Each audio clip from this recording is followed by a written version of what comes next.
ஆளுநர் உரையில் சிங்கப்பெண் படைக்கு நிறைய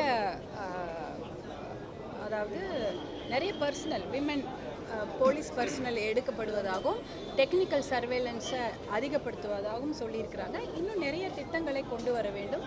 பாட்டாளி மக்கள் கட்சியின் நிலைப்பாடு என்னென்னா, தனியாகவே அதுக்கு ஒரு டிஜிபிஏ அவர் தலைமையில் ஒரு குழு போட்டு இந்த பெண்கள் பாதுகாப்புக்கு முக்கியத்துவம் தரப்பட வேண்டும் என்பது எங்களுடைய கோரிக்கை. அதைவிட குறிப்பாக என்னென்னா, இந்த மாதிரி பெண்கள் பாதுகாப்புக்கு அச்சுறுத்தலாக இருக்கக்கூடிய மது பழக்கம் போதை பழக்கத்தை தமிழ்நாட்டை விட்டு ஒழிக்க வேண்டும். அதற்கு மிக கடுமையான நடவடிக்கைகள் இருக்கப்பட வேண்டும்.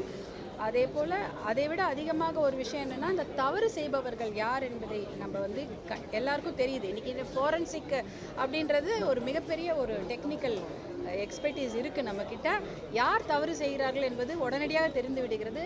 அதை 5 வருஷம் இல்லை 3 வருஷம்ன்ற கேஸ் எல்லாம் இழுக்காமல் உடனடியாக போக்சோ கோர்ட்டுகளையும் மகளிர் சிறப்பு நீதிமன்றங்களையெல்லாம் அதிகப்படுத்தி அந்த கேஸுகளை கிட்டத்தட்ட எத்தனையோ 7000 வழக்குகள் இருக்குது. அதில் பாதி வழக்குகளை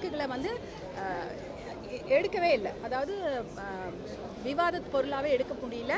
அதனால் போக்சோ நீதிமன்றங்களை எல்லாம் அதிகப்படுத்த வேண்டும். அதே சமயம் போலீஸ் பர்சனலை அதிகப்படுத்தி பெண்கள் பாதுகாப்பை உறுதி செய்யப்பட வேண்டும்.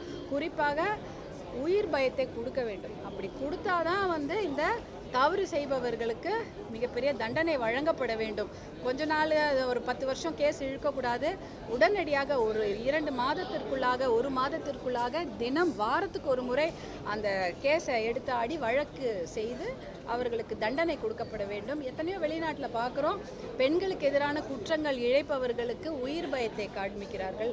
அந்த பயத்தை அவங்க கொடுக்கணும். மரண தண்டனை கொடுத்தாதான் இவங்க அடுத்த முறை எந்த ஒரு பெண் குழந்தைகள் மேலோ பெண்கள் மேலோ பாலியல் அத்துமீறல் நடத்துவதற்கு துணிய மாட்டார்கள்.